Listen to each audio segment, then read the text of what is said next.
ताकि आपके जैसा उसका भी बाल बच्चा कहीं न कहीं जगह पकड़ ले, तब जाकर के बाबा साहब भीमराव का जो सोच है, जो संविधान है, वो हम लोग मान लेंगे। तो मैं ज्यादा कुछ नहीं बोलूंगा, मैं अपनी वाणी को विराम देते हुए जय बाबा अम्बेडकर साहब, जय संविधान के किसानी साहब है आए और अपनी वाणी से बाबा साहब के किए गए कार्यकलापों पर और दलित गए तो बन गए इसका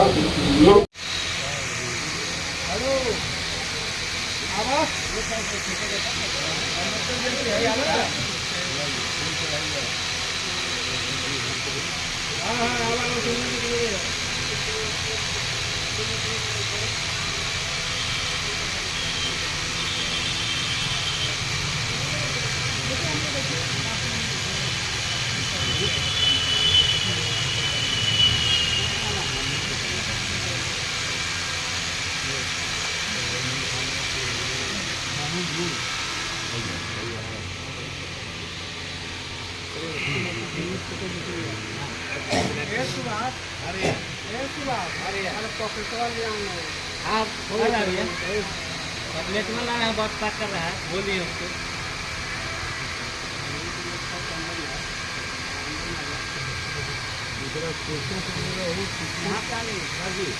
यहाँ पे आइए ना, फूल खान चढ़ा है आप लोगों की मंडवा को जो है ना ये करके कर दीजिए।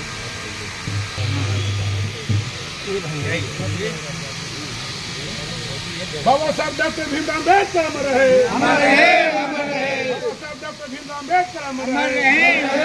रहे। जय भीम, जय भीम, जय भीम, जय भीम।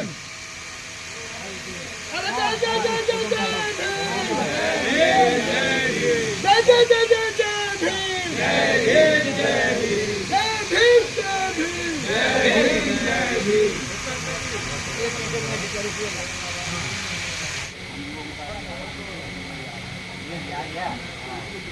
बाबा साहब भीमराव अम्बेडकर अमर रहे, अमर रहे, अमर रहे, बाबा साहब भीमराव अम्बेडकर अमर रहे, अमर रहे, अमर रहे। साहब अमर रहे, अमर रहे।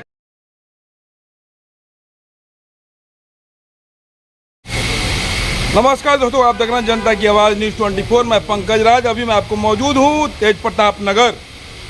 और आप जानते हैं कि आज बाबा साहब भीमराव अम्बेडकर का जयंती मनाया जा रहा है, 144वां जयंती मनाया जा रहा है। और यहाँ पे आप देख सकते हो हमारे वार्ड पार्षद वार्ड नंबर 13 के अजीत कुमार और भी गणमान्य लोग थे जो बिजी शेड्यूल के कारण चले गए हैं।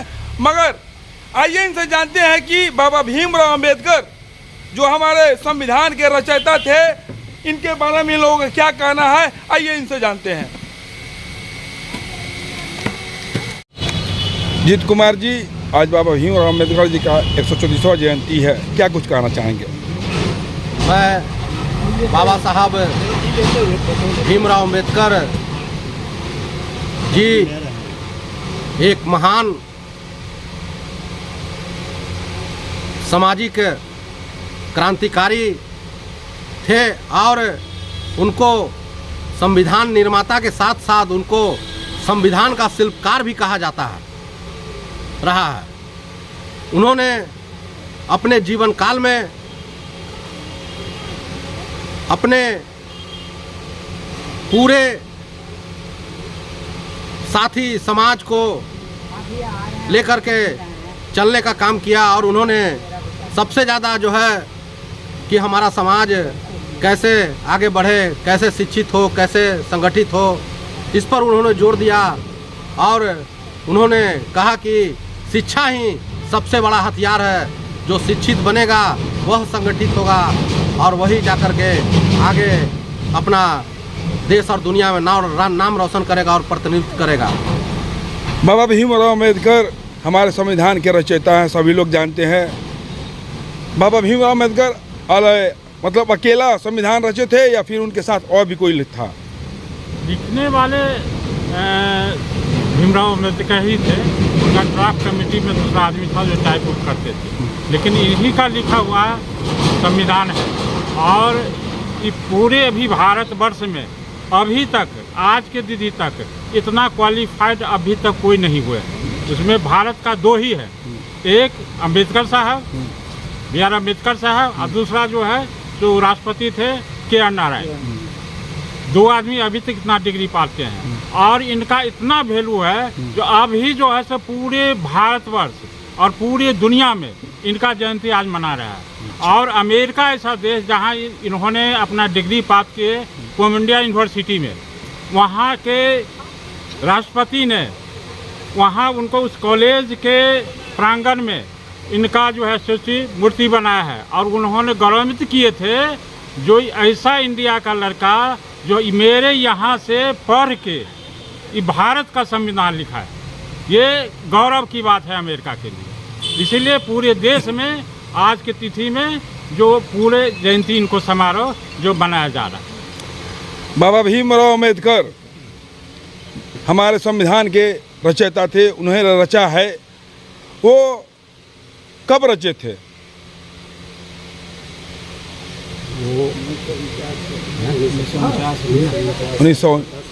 बोले 1949 में। अच्छा, 1949 में। कितने पेजों की संविधान है?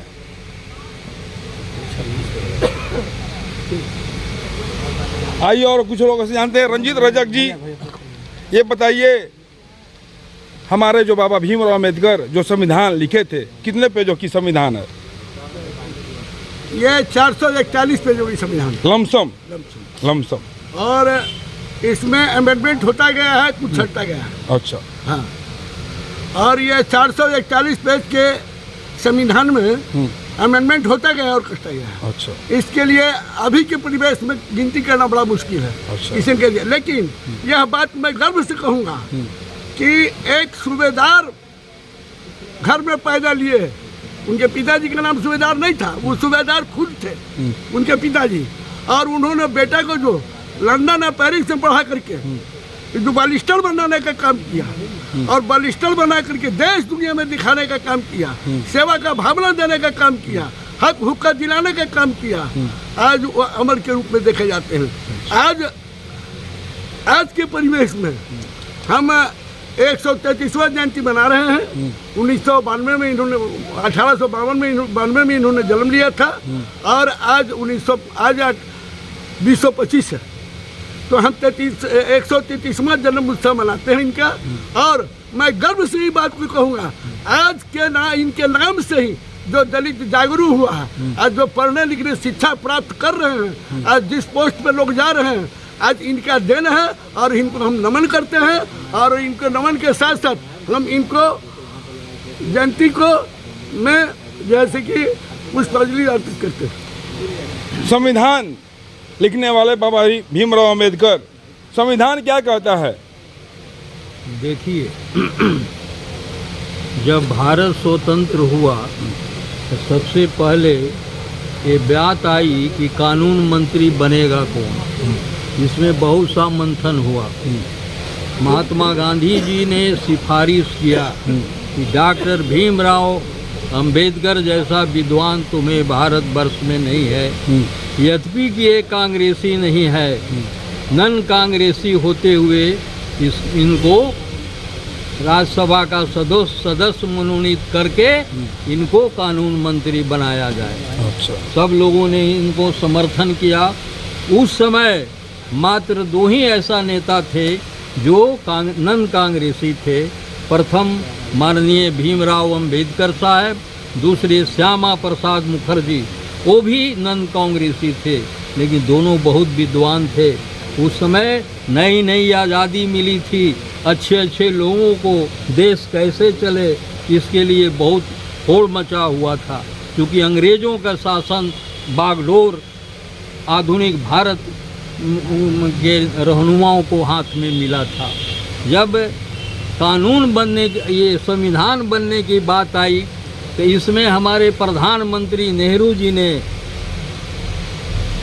आपस में मशविरा किया कि क्यों नहीं विदेशी व्यक्ति से संविधान लिखवाया जाए। इसके लिए साउथ अफ्रीका का भी भ्रमण हमारे पंडित जवाहरलाल नेहरू ने किया।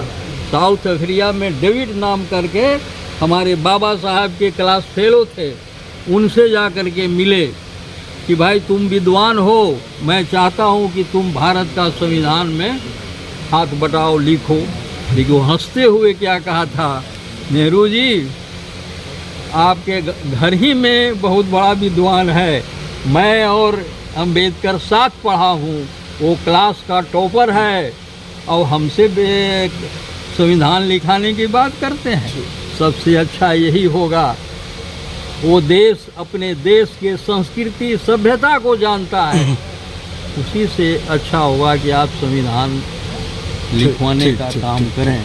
सर्वसम्मति से उनको सुनिए, पूरा नहीं हुआ है। सर्वसम्मति से ये बात आई कि इन्हीं ड्राफ्टिंग दो तरह के, संविधान सभा और संविधान निर्माण सभा। तो संविधान निर्माण में ये चेयरमैन बनाए गए, ड्राफ्टिंग कमेटी के चेयरमैन बनाए गए। इनके साथ 11 सदस्य थे, लेकिन 11 में कुछ ऐसे थे जो कभी बीमार, कभी वो लाचार हो करके अकेला लिखना पड़ा। वो हमारा बाबा साहब अम्बेडकर थे। मैं नमन करता हूँ उस विद्वान को, हम लोगों को फक्र है। इन्होंने जो मार्गदर्शन दिया, हम लोग कभी कभी विचलित हो जाते हैं राजनीति में पढ़ करके, लेकिन आज प्रतिज्ञा करो मेरे भाइयों, इनके बताए मार्ग को आगे बढ़ाओ, उसे अपनाओ, विद्वान बनो, तब तुम्हारी कद्र होगी। उस अछूत को कौन कद्र करता? अगर ये बैरिस्टर नहीं होते, अगर ये विद्वान नहीं होते, ने साबित कर दिया कि सबसे पहले विद्वान बनना होगा, तब ये हिंदू समाज तुमको पूछेगा। ठीक है, इस बात को मैं अविराम अपनी बात को अविराम देना चाहता हूँ। ठीक है। बाबा भीमराव अंबेडकर संविधान के रचयिता थे।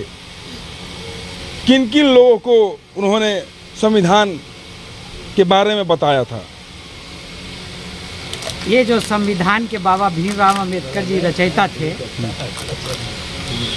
उनको तो इतना मतलब पढ़े हुए लिखे थे कि जो कांग्रेस के सरकार थे, पंडित जवाहरलाल नेहरू अभी बताए, वो नहीं चाह रहे थे कि संविधान में इनका हस्तक्षेप रहे, वो लिखे। वो सारे के सारे जगह गए, लेकिन सारे लोग यही कहे कि नहीं, सफिशिएंट हैं। बाबा भीमराव अंबेडकर जो बताए चचा जी कि 11 कमेटी था, 11 कमेटी में धीरे धीरे छटते छटते वन मैन आर्मी हो गया संविधान रचयिता में। और कहीं से न कहीं से हमारे पूर्व प्रधानमंत्री जी का इनको उस संविधान के रचयिता को हटाने का भी व्यवस्था कर दिए थे, लेकिन उनका चला नहीं। पूरा देश एक हो गया और पूरा पढ़े लिखे समाज एक हो गए और बोले कि यही लिखेंगे संविधान। दूसरा बात कि शॉर्टकट में बोले, हाँ, जो जितने संविधान ये लिखे और सब किए, अभी तक कांग्रेस के लोग प्रधानमंत्री तक इनको कोई सम्मान नहीं दिए। आप देख लीजिए, वाजपेयी के सरकार में इनका सम्मान दिया गया, देश रत्न बाबा भीमराव अंबेडकर जी। उसके बाद में जितने पंचचित्र हैं, कोलंबिया यूनिवर्सिटी से लेके सारे जहां इनका दाह संस्कार हुआ है, पढ़े लिखे, वो आपको टोटल कहना है कि जो भी इनका श्रेय था बाबा भीमराव अम्बेडकर ही सब कुछ किए थे? हाँ, किए थे। ये सब अभी प्रेजेंट प्रधानमंत्री इनका गुणगान कर रहे हैं और उनके सिद्धांत पे हमारे प्रधानमंत्री चल रहे हैं और देश को आगे बढ़ा रहे हैं। और देश इतना भी विकसित हो गया कि तीसरा पोजीशन पे है। तो आपने सुना बाबा भीमराव अम्बेडकर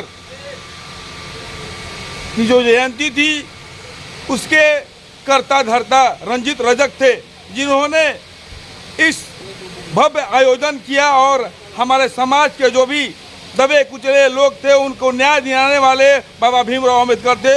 और मैं रंजित रजक का मैं जितना भी तहे दिल से धन्यवाद करूँ वो कम है, क्योंकि इन्होंने ऐसा कर दिखाया, क्योंकि ये एक कर्मठ समाज सेवी नेता भी हैं और अपने समाज के सभी लोगों को रंजित रजक ने एक समूह संगठित करने का कार्य किया है, क्योंकि रंजीत रजक जैसे नवयुवक बहुत कम ही मिलते हैं, क्योंकि अपने समाज और देश के बारे में सोचते हैं।